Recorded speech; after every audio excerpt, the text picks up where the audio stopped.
Hey dearies, welcome back.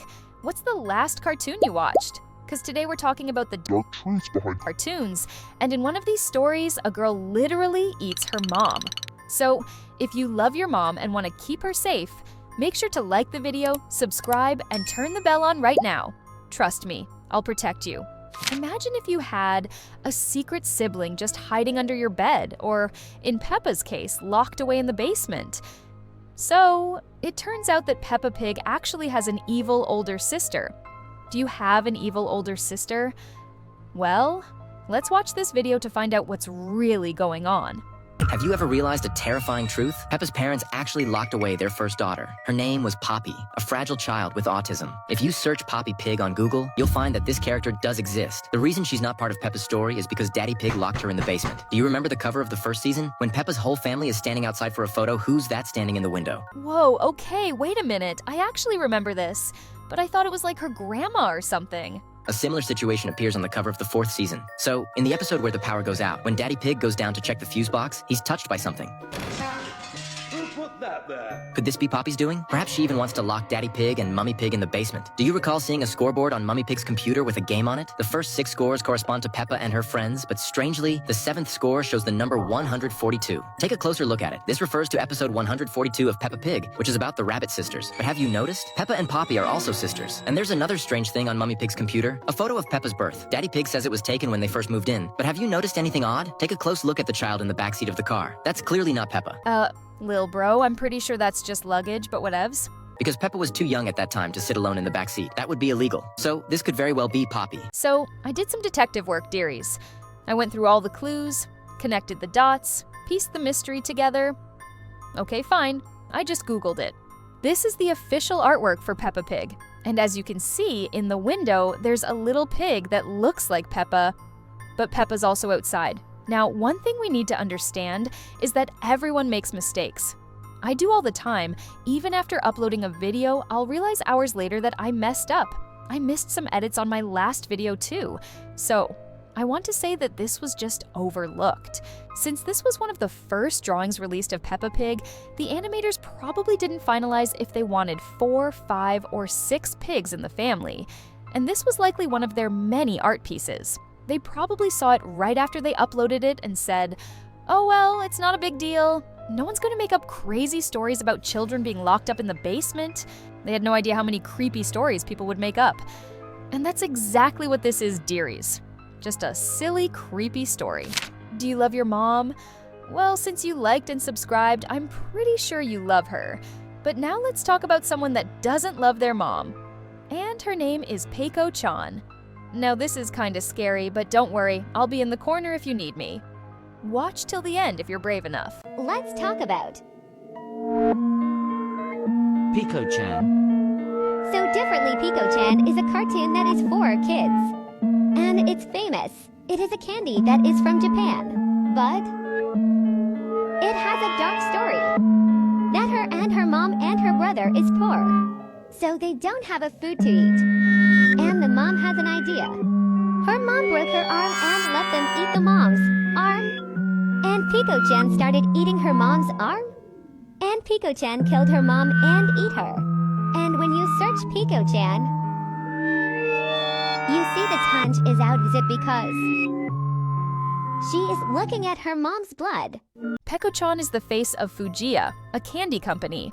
She's been around since 1950, which is probably older than your great-grandpa. She's on candy wrappers, especially milky candies, and she's basically like the face of candy in Japan. I also heard she hates vegetables. By the way, dearies, vegetables are good for you, so don't skip veggies. A lot of people think she's from a cartoon, but that's not true. She's just in commercials and candy boxes. Kind of like when you see that cereal commercial ad that's a cartoon on YouTube, but it's not actually a cartoon show. But some say Peiko-chan isn't just a candy mascot. The legend claims she's based on a real girl during post-war Japan, a time when food was really, really scarce. Her mom... Oh, dearies, this part is scary. Her mom cut off her own arm to feed her. Can you imagine? That's some serious dedication, but also super creepy if you think about it. But Peiko-chan's hunger didn't stop there. Even after that extreme sacrifice, the legend says she ate her mom entirely.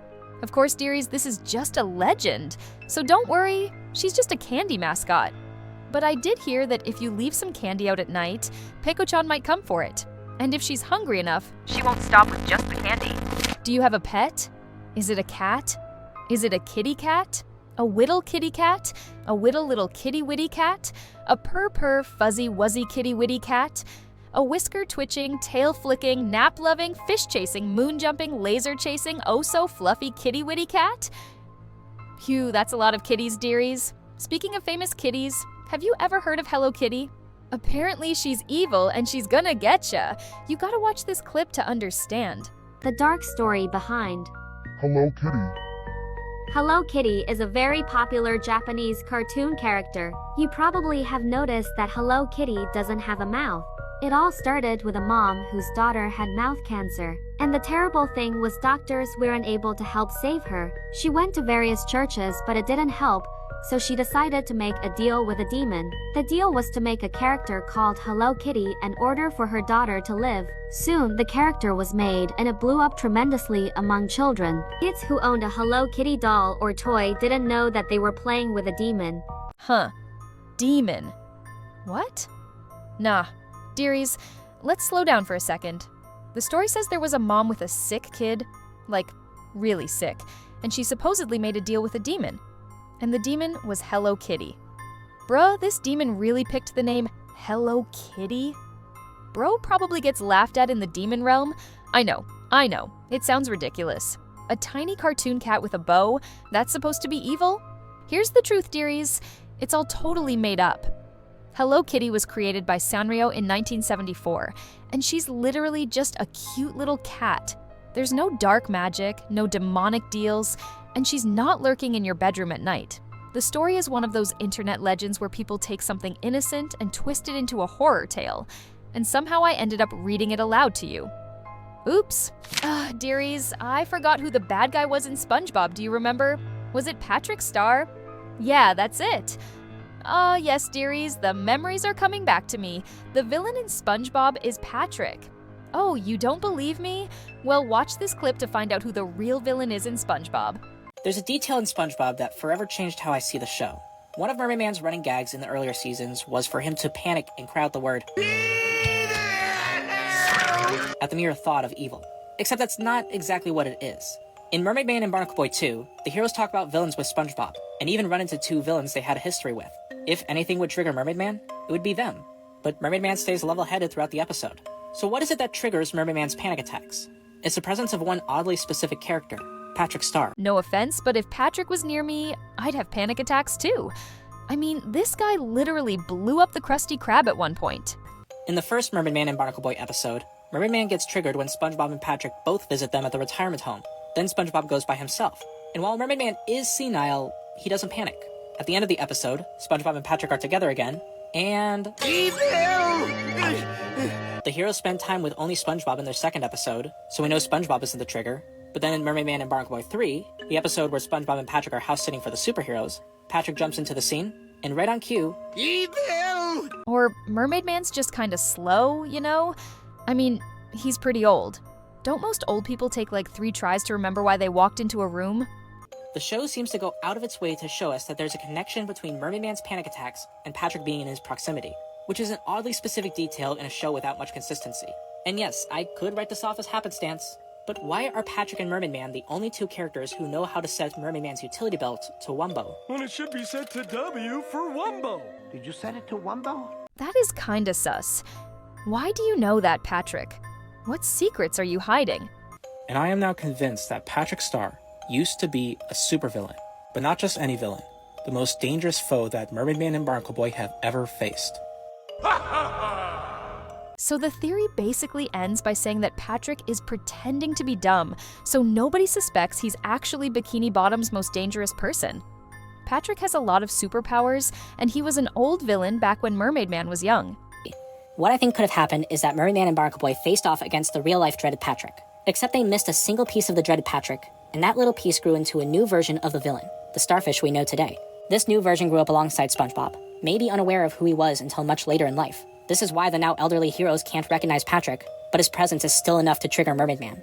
This is why Patrick has moments of genuine brilliance that are forgotten a moment later. It's why he possesses strength and power that he himself seems constantly unaware of. He knows the villain he could become if he allowed himself to use this power. See guys, I told you Patrick was the real villain, and you probably thought it was Plankton? Ha, amateurs? I'm just kidding, dearies. Now, it's a cool theory that I can totally see being real, but it's just a theory, a game theory, or, well, in this case, a show theory. The next dark theory is kind of a really dark one. Literally gave me shivers. It's about Peppa Pig. Let's see if you can watch the whole thing without getting scared. Peppa Pig's alleged dark origin story claims the character had cancer, necessitating constant supervision from Mom Pig. A disturbing twist suggests Daddy Pig wanted to kill Peppa for being annoying and chained her to a bed, but Mom Pig later had a new baby named Peppa. According to the theory, the Peppa in the series isn't the original. The first remains chained, hidden, and sick. The creator insists on the story's legitimacy, pointing to spooky images online. The claim extends to Peppa's cancer, annoyance, and being chained. While unsettling, the narrative concludes with the original Peppa still bound but seemingly content. The speaker encourages viewers to explore Peppa Pig-related searches for further proof. Despite the sensationalism, it's essential to approach this narrative with skepticism, given the lack of concrete evidence and the fictional nature of Peppa Pig. This is like the creepiest thing I've heard all day. 'Cause my mind just started to imagine if the people around me are fake. Oh my god, dearies. What if I'm not real? Are you guys real? What if we're all clones? What if we're all dreaming? If you're real, leave a comment below so I feel safe. Thanks, dearies. Love you. Now, dearies, let me know in the comments below which cartoon scares you the most. And if you want to see me dive into more spooky stories, be sure to subscribe with the bell on and like the video. It really helps. Thanks for watching, and I promise I'll be back soon. Toodles!